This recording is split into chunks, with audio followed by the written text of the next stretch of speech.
سر من گرونترین ماشینای دنیا قرار داره. ارزش ماشینایی که پشت سر منن بیشتر از 250 میلیون دلاره. فقط یکی از ماشینا به تنهایی 100 میلیون دلار قیمتشه و ما قراره بترکونیمشون، باشون بریم دریانوردی، این آدم برونیمشون و حتی باشون پرواز کنیم تا شما ببینید اینا چرا اینقدر گرونن.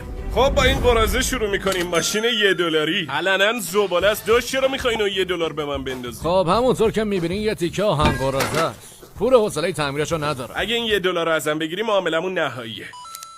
همونطور که میبینید با این نمیشه کاری کرد، ولی اگه یه 20,000 تایی خرج کنی و تعمیرش کنی میشه باهاش یه کارایی کرد. این عروسک رو روشن کن ببینیم چه جوری هست.